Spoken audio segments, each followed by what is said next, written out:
तो आज ये हमारा एक जनरल वीडियो है जिसमें हम ये समझने की कोशिश करेंगे कि बेसिक मैथ्स क्यों इम्पॉर्टेंट है या बेसिक मैथ की क्या इम्पोर्टेंस है आज की डेट में। तो मेन हमारा जो टॉपिक है आज का वो क्या है, understanding the importance of basic maths.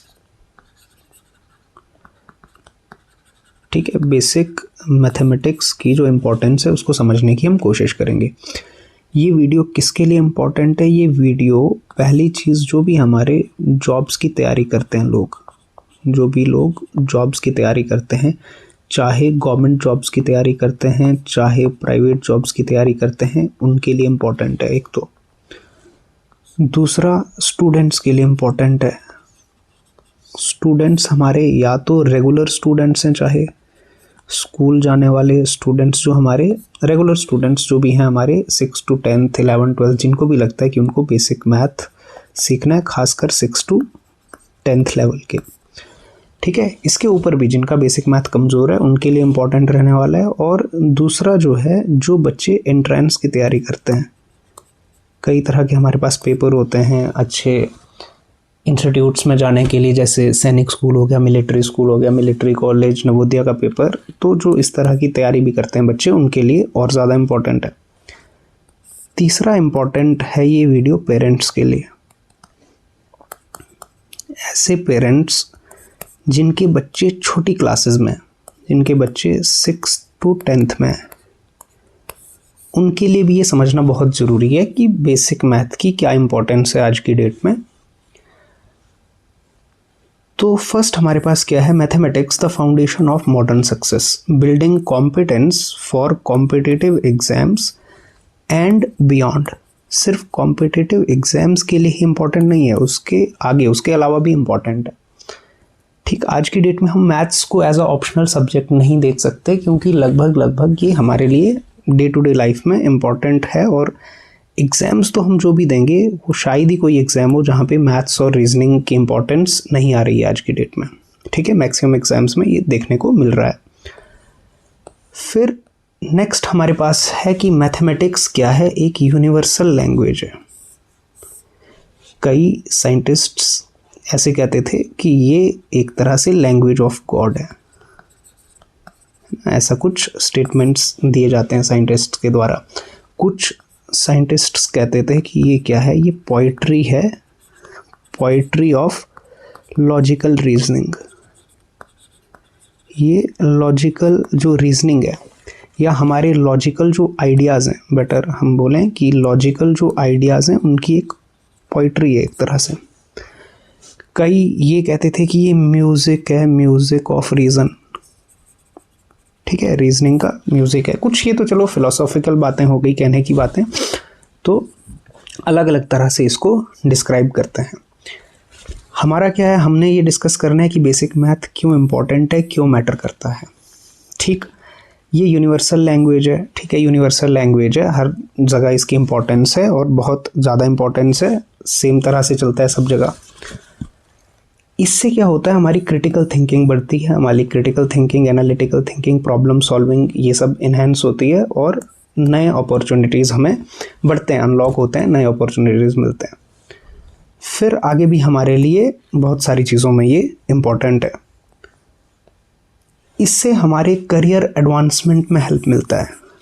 ठीक, जो भी हमारे बेसिक जॉब एप्लीकेशंस हैं और जो प्रोफेशनल ग्रोथ है उसके लिए बहुत इसेंशियल है एक तरह से। करियर एडवांसमेंट में हमें बहुत हेल्प मिलती है। एकेडमिक एक्सीलेंस, हायर एजुकेशन जो हमारे होते हैं वहाँ पर लगभग मैथ्स की इम्पोर्टेंस जैसे जैसे हम आगे जाते हैं तो बढ़ती ही जाती है। तो एकेडमिक एक्सीलेंस के लिए हमारे लिए बहुत इम्पोर्टेंट है, फाउंडेशन है एक तरह का। फिर जो हमारी डिसीजन मेकिंग है, जो हमारे डेली डिसीजंस हैं, उनके लिए चाहे फाइनेंशियल प्लानिंग है, चाहे प्रॉब्लम सॉल्विंग है, उसके लिए भी ये हेल्पफुल होता है। नेक्स्ट हमारा जो है कि हमारा जो करियर गेटवे है, करियर गेटवे, मैथमेटिक्स इन कॉम्पिटिटिव जॉब एग्ज़ाम्स। तो ये हमारा एक बहुत इम्पॉर्टेंट पार्ट है, मैथमेटिक्स इन competitive job exams. Competitive job exams जितने भी हमारे पास ऑलमोस्ट आज की डेट में, उनमें ये एक एसेंशियल पार्ट हो गया है। Essential for success in government positions. जो भी हमारे गवर्नमेंट एग्जाम्स हैं उनमें लगभग मैक्सिमम एग्जाम्स में ये एक एसेंशियल पार्ट हो गया, तो इसको हम छोड़ नहीं सकते हैं। एग्जाम्स क्या टेस्ट करते हैं? हमारा क्वांटिटेटिव एप्टीट्यूड। क्वांटिटेटिव एप्टीट्यूड का मतलब है ये मैथ्स ही हो गया। क्वांटिटेटिव एप्टीट्यूड में आपका क्या आता है? आपका नंबर सिस्टम आ गया, परसेंटेज आ गया, प्रॉफिट लॉस आ गया आपका, ठीक है, सिंप्लीफिकेशन आ गया, स्क्वायर रूट आ गया, क्यूब रूट आ गया, पावर्स आ गए, ठीक। तो ये सारी चीज़ हमारी आती है क्वांटिटेटिव एप्टीट्यूड में। और एनालिटिकल कैपेबिलिटी माने पैटर्न्स को अंडरस्टैंड करना, हमारा रीजनिंग समझना, प्रॉब्लम को, क्रिटिकल थिंकिंग, ये सब चीज़ें हमारी रीजनिंग से रिलेटेड चीज़ें भी चेक होती हैं। तो जितने भी हमारे कॉम्पिटिटिव एग्जाम्स हैं, जैसे टीचिंग एग्जाम्स हैं, टीचिंग एग्जाम्स हमारे कौन कौन से होते हैं? जनरली जैसे हमारे यहाँ पे क्या होता है, टेट होता है, सी टेट होता है, और कौन से एग्ज़ाम्स होते हैं, जैसे हमारे टीजीटी के लिए एग्ज़ाम्स होते हैं, हमारे पीजीटी के लिए एग्ज़ाम्स होते हैं, चाहे केवी के एग्ज़ाम हो, स्टेट गवर्नमेंट्स के एग्ज़ाम हो। इन सभी एग्ज़ाम्स में लगभग बेसिक मैथ आता है, ठीक है। हम हायर मैथ की बात नहीं कर रहे हैं, लेकिन बेसिक मैथ जो कि लगभग हम मानते हैं कि 10th लेवल तक के मैथ की हमें अंडरस्टैंडिंग होनी चाहिए। इसके बाद नेक्स्ट हमारा जो बैंकिंग सेक्टर है, बैंकिंग सेक्टर में तो मैथ और रीजनिंग आता ही आता है। इसमें डेटा इंटरप्रिटेशन, डीआई जिसे हम कहते हैं, quantitative aptitude test, numerical ability, ये सब चेक किया जाता है।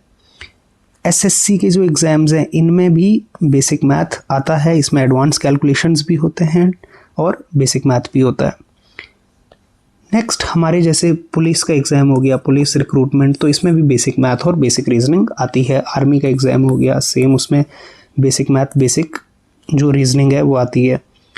हमारे पटवारी वगैरह के एग्ज़ाम हो गए जो कि अभी खूब चर्चा में है, ये सब एग्ज़ाम्स में भी बेसिक मैथ और बेसिक रीजनिंग आती है।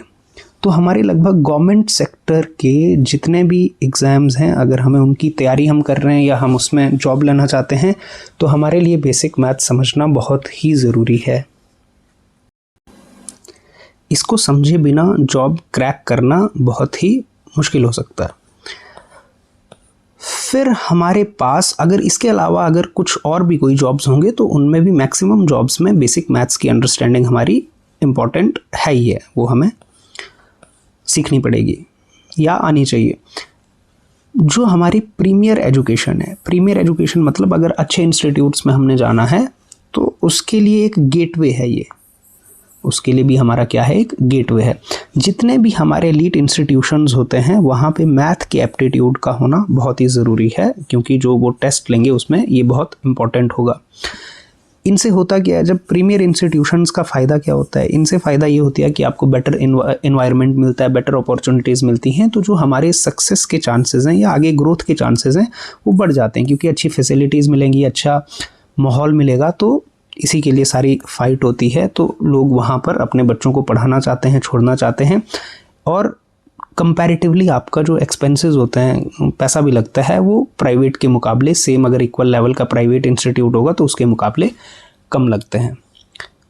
तो फिर उससे आपको वर्ल्ड क्लास एजुकेशन और करियर अपॉर्चुनिटीज़ एक्स्ट्रा मिलते हैं, जिससे आपकी ग्रोथ के लिए और सक्सेस के लिए जो बहुत बेनिफिशियल हो सकते हैं लॉन्ग टर्म में। जैसे फॉर एग्जांपल हमारे पास सैनिक स्कूल का एग्ज़ाम होता है जो हमारा 6th और 9th के लिए होता है। अब उस एग्ज़ाम में 50% लगभग मैथ ही आता है पेपर में। आपका लगभग आपका 300 नंबर का पेपर होता है। 300 नंबर का पेपर आपका मान लो 6th क्लास के लिए होता है। इसमें मैथ्स आपका रहता है 150 नंबर का। इसमें आपका लॉजिकल रीजनिंग जो रहता है वो रहता है लगभग 50 नंबर का। आपका इंग्लिश रहेगा 50 नंबर का, और आपका जनरल साइंस रहेगा 50 नंबर का, या जनरल स्टडीज़ या जीके रहेगा 50 नंबर का। तो आप देखिए 300 में से 200 नंबर, 300 में से 200 नंबर लगभग, क्योंकि रीजनिंग भी एक मैथ का ही पार्ट है एक तरह से। 300 में से 200 नंबर किससे डिसाइड हो रहा है? मैथ एंड रीजनिंग से डिसाइड हो रहा है। तो आपका 66-67% हो गया। ये 66 to 67%, या प्रिसाइजली हम बात करें तो ये 66.66% जो पेपर है वो कहाँ से डिसाइड हो रहा है? मैथ्स और रीजनिंग से, या मोटे मोटे तौर पे बोलें तो मैथ्स से। तो जिस बच्चे का अगर मैथ स्ट्रांग होगा उसको यहाँ पर क्लियर एडवांटेज मिलेगी। कई बार एग्जाम्स में और क्या होता है कि मैथ्स के जो क्वेश्चन होते हैं उनके मार्क्स भी ज़्यादा होते हैं। जैसे इसी एग्ज़ाम में, सैनिक स्कूल के एग्ज़ाम में ही मैथ का एक क्वेश्चन करने के 3 नंबर मिलेंगे, जबकि बाकी किसी भी सब्जेक्ट का, फॉर एग्जांपल इंग्लिश हो गया, आपका जीके हो गया या रीजनिंग हो गया, इनका एक क्वेश्चन करने के 2 नंबर होते हैं, तो मार्क्स भी इसके ज़्यादा होते हैं। ठीक है, कई एग्ज़ाम्स में ऐसा होता है, जैसे ये एक एग्जाम्पल है, बाकी मेजॉरिटी एग्ज़ाम्स में सेम ही मार्क्स होते हैं।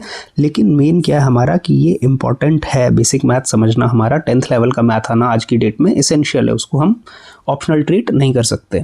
हम इस तरह से नहीं सोच सकते कि अब ठीक है मैथ में हमें थोड़ी दिक्कत है तो हम क्या करेंगे 11 के बाद सब्जेक्ट चेंज करेंगे तो पीछा छूट जाएगा। पीछा छूटने वाला नहीं है, आगे फिर से ये कभी ना कभी आपको आएगा पलट के। आप मैथ छोड़ दोगे, मैथ आपको नहीं छोड़ने वाला है। आप कोई एग्ज़ाम की तैयारी करोगे, फिर से आपको पढ़ना पड़ेगा, तो बेटर है आप टाइमली इसको पढ़ना शुरू कर दें, बेसिक मैथ्स को। ठीक, इसमें आपके जो भी बेसिक टॉपिक्स आते हैं वो तो चलो हम आगे डिस्कस करेंगे। फिर आपका जैसे नवोदया का एग्ज़ाम होता है, नवोदया के एग्ज़ाम में भी बेसिक मैथ और बेसिक रीजनिंग आती है।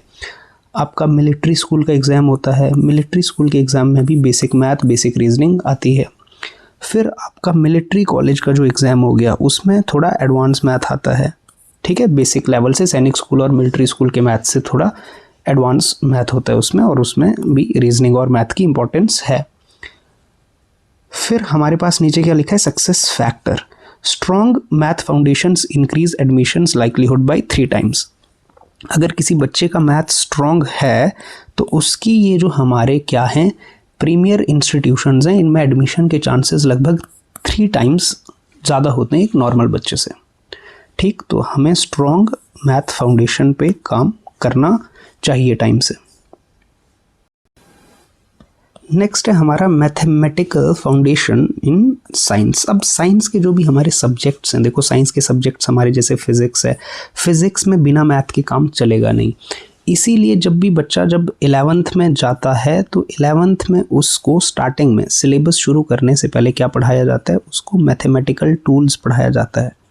ठीक है, मैथ जहाँ भी बच्चे 11th में जो बच्चे होंगे वो समझेंगे, या आगे जो पढ़ चुके हैं साइंस, कि 11th में जब बच्चा जाता है तो फिज़िक्स में उन्हें मैथमेटिकल टूल्स नाम की चीज़ पहले पढ़ाई जाती है। ये मैथमेटिकल टूल्स क्या है, ये मैथमेटिकल टूल्स है मैथ्स के वो बेसिक जो फिज़िक्स को समझने के लिए ज़रूरी हैं, क्योंकि वैसे भी कहा जाता है कि फ़िज़िक्स की जो लैंग्वेज है इट इज़ मैथमेटिक्स। ठीक है, तो मैथमेटिक्स क्या है, फिज़िक्स की लैंग्वेज है जिससे हम फिज़िक्स को समझते हैं। तो जो हमारी कैलकुलस हो गई, कैलकुलस माने क्या, basics of integration, basics of differentiation बच्चे को समझाए जाते हैं, बेसिक्स ऑफ ट्रिग्नोमेट्री बच्चे को समझाई जाती है, बेसिक्स ऑफ अलजेब्रा बच्चे को समझाया जाता है, रूट्स वगैरह कैसे निकालते हैं, आइडेंटिटीज़ इंपॉर्टेंट क्या होती हैं, तो ये बेसिक मैथ बच्चे को आता है। स्लोप निकालना आना चाहिए, ज्योमेट्री के बेसिक्स बताए जाते हैं। तो बेसिक्स अगर बच्चे को मैथ्स के आएंगी तो ही वो फिज़िक्स पढ़ सकता है।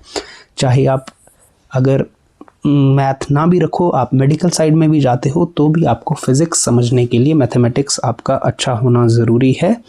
ठीक, तो आपको बेसिक मैथ पहले से आपको अपना ठीक रखना है।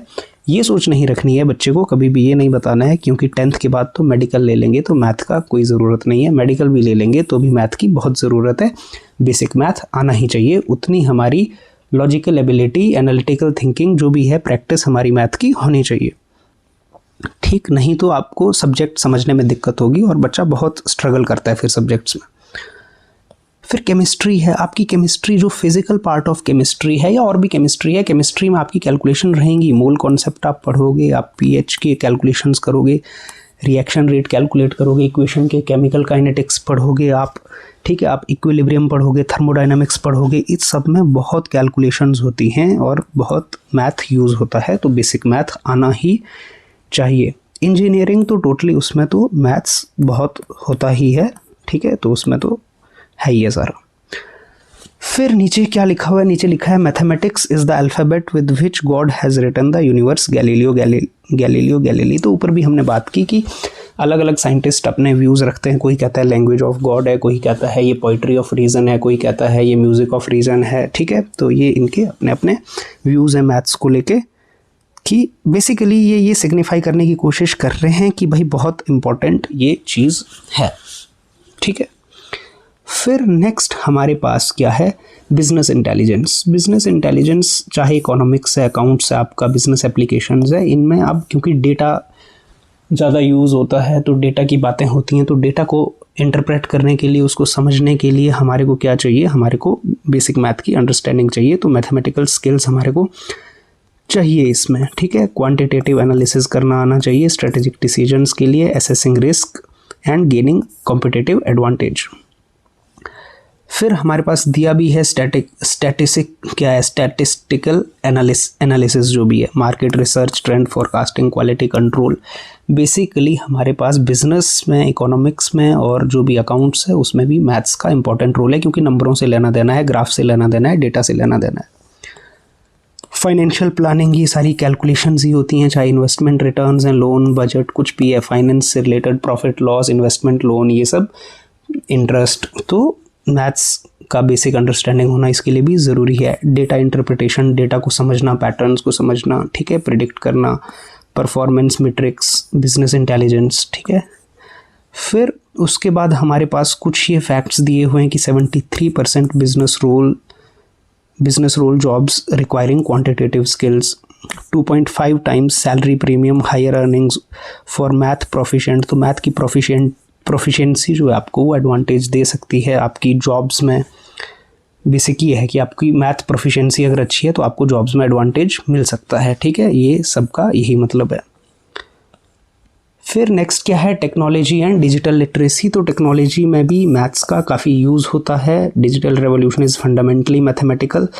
जो भी आपकी प्रोग्रामिंग लॉजिक है उसमें आपके, ठीक है, मैथ्स यूज़ होते हैं। आर्टिफिशियल इंटेलिजेंस है, अलजेब्रा, कैलकुलस, स्टैट्स यूज़ होते हैं, एल्गोरिदम्स हैं आपके, कंप्यूटेशनल थिंकिंग है आपकी, फ्यूचर रेडी स्किल्स जो हैं, इन सब में क्या है, मैथमेटिक्स की इम्पोर्टेंस कहीं ना कहीं रहती है। और यहाँ पर एक कुछ फैक्ट दिया गया है, टेक इनसाइट क्या दिया गया है कि 90% of tech careers need strong math. माने स्ट्रॉन्ग मैथ होगा तो आपका जो टेक करियर है उसके लिए भी आपको हेल्प मिल सकती है, मिलने के चांसेस ज़्यादा हैं, ठीक है। अब अगर टेक्नोलॉजी वाली साइड भी करियर बनाना चाहते हो तो उसमें भी स्ट्रॉन्ग जो आपका मैथ होगा वो आपके लिए एक एडवांटेज साबित हो सकता है।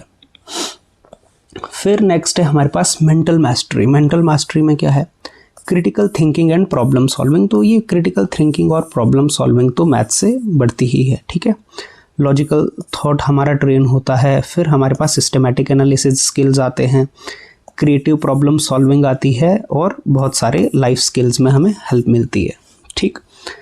Logical reasoning, analytical skills, pattern recognition, decision making, strategic planning, ठीक है। ये सारी चीज़ें हमें, अगर बेसिक मैथ हमें समझ आता है तो इस सब में हमें हेल्प मिलती है। हम लॉजिकली सोच पाते हैं, हमारी डिसीजन मेकिंग में हेल्प होती है। पैटर्न्स हम रिकग्नाइज कर पाते हैं, जो भी डेटा दिया जाता है, जो भी पैटर्न्स हैं उनको इंटरप्रेट करके क्या इन्फॉर्मेशन है, क्या उसका मीनिंग है, उसको समझने में हमें हेल्प मिलती है।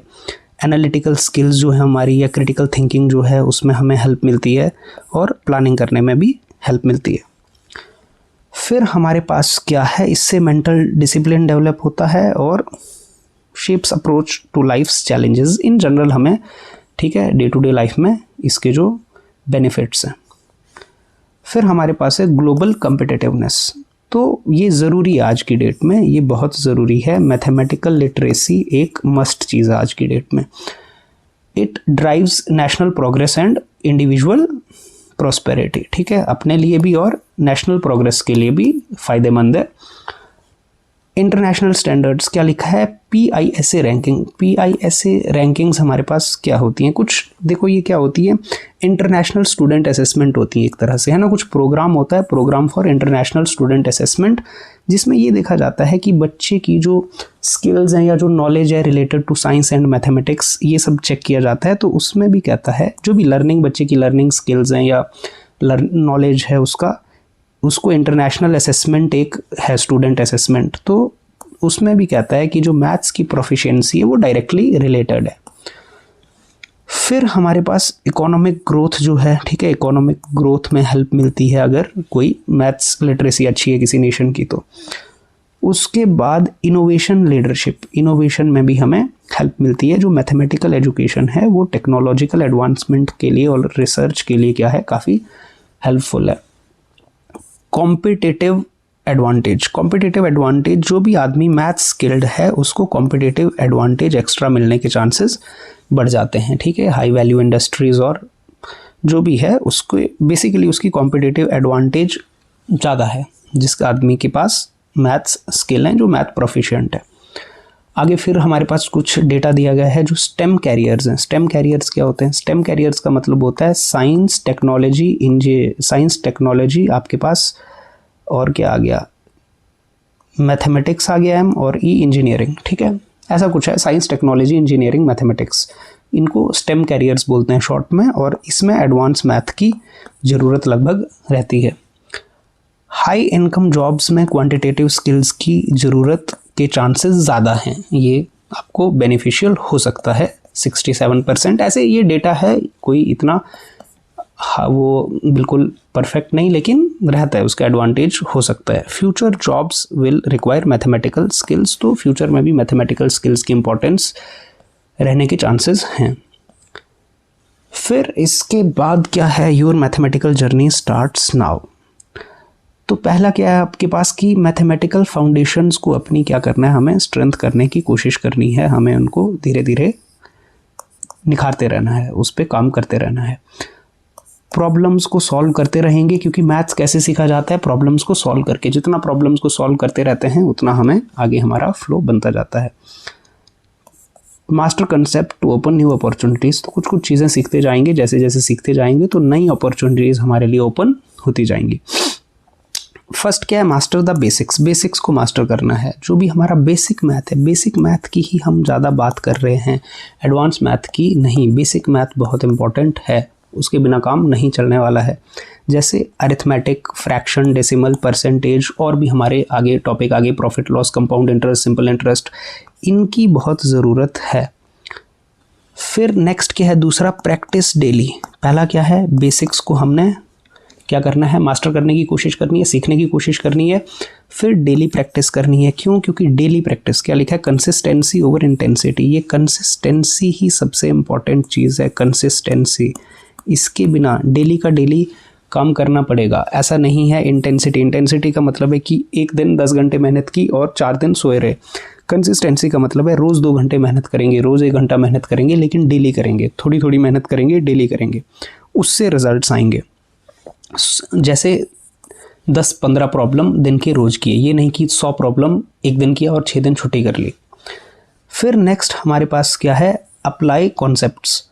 तो इनको हम अप्लाई करते रहेंगे, प्रैक्टिस करते रहेंगे, समझते रहेंगे, तो ये ज़रूरी है चेक करने के लिए। फिर सीक गाइडेंस, जहाँ पर हमें समझ नहीं आ रहा है हम गाइडेंस लेंगे, कहाँ से? टीचर से, मेंटोर से, और आज की डेट में इंटरनेट से भी।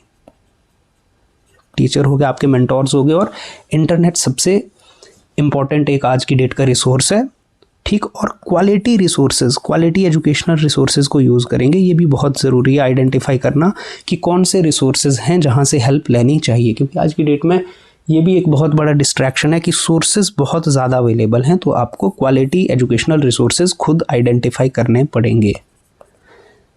फिर उसके बाद है आपके पास ट्रैक प्रोग्रेस। आपको अपनी प्रोग्रेस को ट्रैक भी करना है। प्रोग्रेस को ट्रैक आप कर सकते हो कुछ रेगुलर असेसमेंट से, कुछ असाइनमेंट सॉल्व करके, क्वेश्चन सॉल्व करके, और अपने वीक एरियाज़ को टाइम टू टाइम इंप्रूव करते रहें। लास्ट क्या? Stay motivated. अच्छा, जिन लोगों को तो सीखने का शौक़ है उनके लिए तो ठीक है, जिनको मज़ा आता है सीखने में वो तो सीखेंगे कि प्रॉब्लम सॉल्व करने से मज़ा आता है और प्रॉब्लम सॉल्व करेंगे। लेकिन जिन लोगों को मज़ा नहीं आता है उनको सीखना है, तो उनको खुद को मोटिवेटेड भी रखना पड़ेगा। क्योंकि कुछ लोग तो होते हैं ना जिनको लर्निंग में ही जॉय आता है, जो सीखने में ही मतलब उनको मिल जाती है वो चीज़, तो वो सीखने में खुश रहते हैं, तो उनके लिए तो ये नहीं है। लेकिन जिन लोगों को सीखने में दिक्कत आती है, जिन लोगों को नहीं मन करता है, लेज़ी हैं, तो उनके लिए क्या है? उनको खुद को मोटिवेट भी रखना पड़ेगा।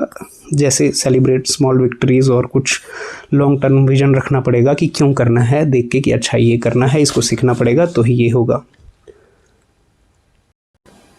वो मोटिवेशन आपका कुछ भी हो सकता है, किसी को एग्ज़ाम क्रैक करना है, किसी को जॉब लेनी है, किसी का कुछ भी मोटिवेशन हो सकता है। और कईयों को सिंपली अगर जॉय ऑफ लर्निंग वाला वो फैक्टर है तो उनके लिए ईजी है कि सीखना है। फिर क्या है लास्ट में? Take action today, your future self will thank you. Start with 1 concept, 1 problem, 1 step. छोटे छोटे स्टेप से स्टार्ट करें, रोज़ का रोज़ सीखते रहें, कंसिस्टेंसी ही इम्पॉर्टेंट है, कंसिस्टेंट रहेंगे तो कुछ ना कुछ सीखते चलेंगे। चलो ये तो हमने डिस्कस कर लिया, आई होप कुछ कुछ हमें आइडिया आया होगा। हमने डिस्कस कर लिया कि क्यों बेसिक मैथ्स इम्पॉर्टेंट है आज की डेट में हमारे लिए, और जो भी आगे, अच्छा ये इम्पोर्टेंस तो है, बेसिक मैथ की इम्पोर्टेंस है कि हर फैक्टर में आपको जॉब साइड जाना है तो भी इम्पोर्टेंट है, आपको हर टेस्ट में लगभग मैथ और रीजनिंग आ रहा है, फिर आपको एंट्रेंस देने हैं, आपको प्रीमियर इंस्टीट्यूट्स में जाना है तो भी इम्पोर्टेंट है, हायर एजुकेशन में भी इम्पोर्टेंट है, तो माने हर जगह इम्पोर्टेंट है। तो अब इसके लिए करें क्या, इसके लिए करें क्या, उसके लिए मैं आपको, देखो एक चीज़ है, हम क्या कोशिश करेंगे कि यहाँ पर जो हमारा ये चैनल है, चैनल का क्या नाम है, लर्नर्स स्पेस, जिस पे आप ये वीडियो देख रहे हैं, ठीक है, ये लर्नर्स स्पेस पे डेली 8 बजे, डेली रात को 8 बजे